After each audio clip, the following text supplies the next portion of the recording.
Live streaming is on.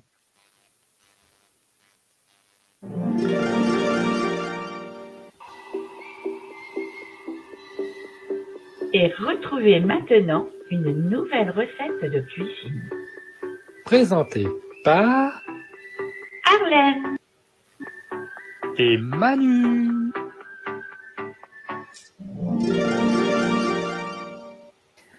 Bonjour à tous. Bonjour Manu. Bonjour Arlène et bonjour tout le monde. Bon, t'as été cueillir la rhubarbe dans le jardin? Oui, pour la recette On d'aujourd'hui. t'en avance, hein. Alors aujourd'hui, on va vous faire un nouveau sujet de la semaine. Et le sujet de la semaine, ce sera...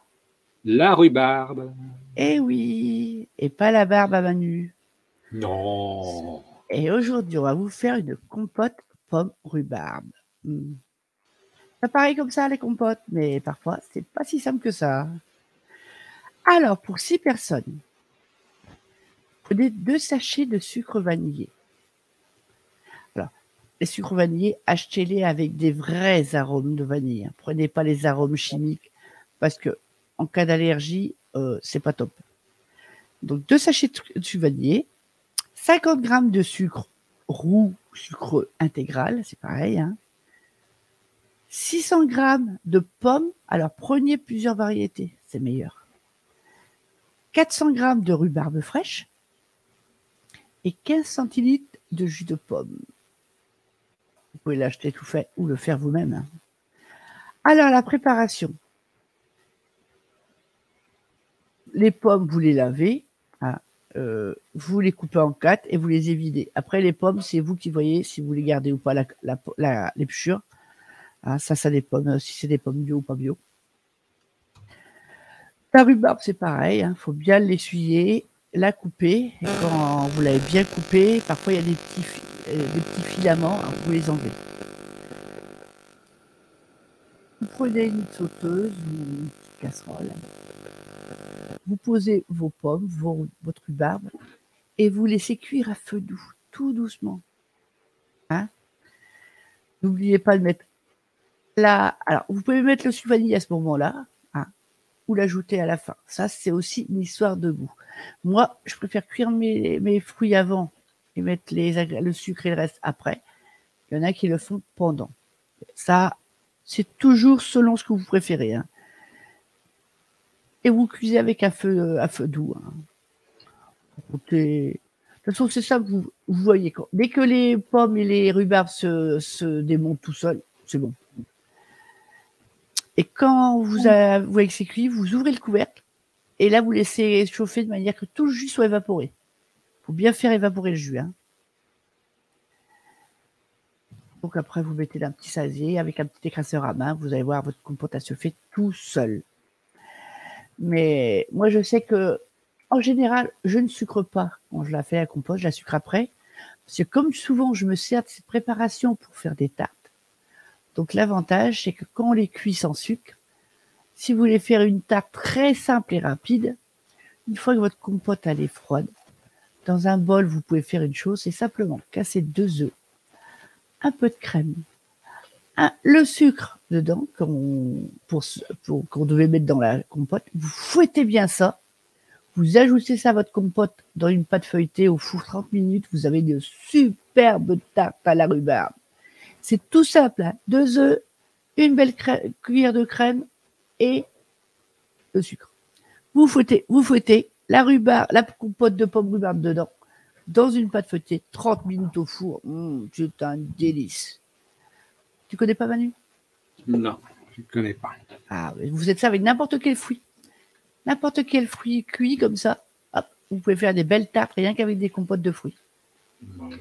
C'est plus rapide que certains trucs. L'avantage, c'est que vous êtes sûr d'avoir une tarte qui va se prendre sans problème. Ça, c'est la tarte pour les gens qui n'ont pas envie de se prendre la tête. Ça, c'est très simple. Alors, Manu. Oui. Tu sais ce que c'est que la rhubarbe au moins? Oh bah oui. Tu en manges? En compote, c'est bon. Compote. Il manquerait plus qu'il nous la mange dans le jardin tout cru. Oh non. Et après, qu'est-ce qu'il faut dire à nos amis? N'oubliez pas de vous abonner à la chaîne. Oh, t'as des parasites. Ah. Il y a de l'orage dans l'air. Vas-y, c'est bon, maintenant, ça s'est calmé. N'oubliez pas de vous abonner à la chaîne si ce n'est pas encore fait. Cliquez sur la petite cloche pour recevoir toutes les notifications des vidéos. Cliquez sur les pouces bleus. Les pouces bleus pour dire que vous avez aimé les vidéos. Et vous pouvez aussi laisser quoi? Des commentaires. Des commentaires. Oui, des grands commentaires. Et aussi... Vas-y. Non, je vais te laisser finir de parler. Eh bien, on partagera avec mes amis. Et voilà. Ouais, et à tout le monde. Et les tiens aussi. Ah, mais oui, bah mais voilà, je crois que les amis, les miens et les tiens, c'est presque les mêmes. Bah voilà. Voilà. En tout cas, n'hésitez pas. Mais c'est vrai que la compote de pommes rhubarbe, c'est bon. Sur la tartine de pain au petit déjeuner. C'est délicieux. Oui. Rien ne vaut une bonne compote maison. Oh oui, là oui. C'est comme on voit tout ce qu'ils foutent dans les trucs préparés maintenant. C'est dur de trouver une compote à base uniquement de vraiment que des pommes et des trucs comme ça. Il faut toujours qu'ils rajoutent des choses. Alors qu'une compote, même sans sucre, c'est naturel. Hein. Bah oui. Mais bon, c'est vrai que la rhubarbe, il faut mettre un petit peu de sucre parce que c'est acide. Mais bien mélangé avec des bonnes pommes, c'est suffisant. Moi, je la mange comme ça. Bon, Manu, qu'est-ce qu'on va faire cette semaine encore? Ben, cette semaine, on a encore Jean de La Fontaine demain. Ben oui, puis jeudi. Ouais, et jeudi. Et mercredi. On a un sujet, les plantes et les bienfaits sur la rhubarbe. Et bienfaits. Et vendredi. Et vendredi, encore une recette. Et puis? Et samedi, un sujet surprise. Et dimanche, on dort toute la journée. En tout cas, merci à tous et on vous retrouve vendredi.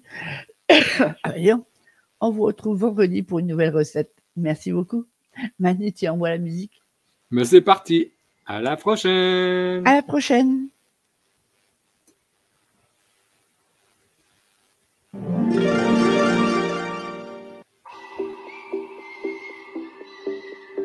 Vous venez d'écouter la chaîne des bons trucs. Présenté par Arlène et Manu.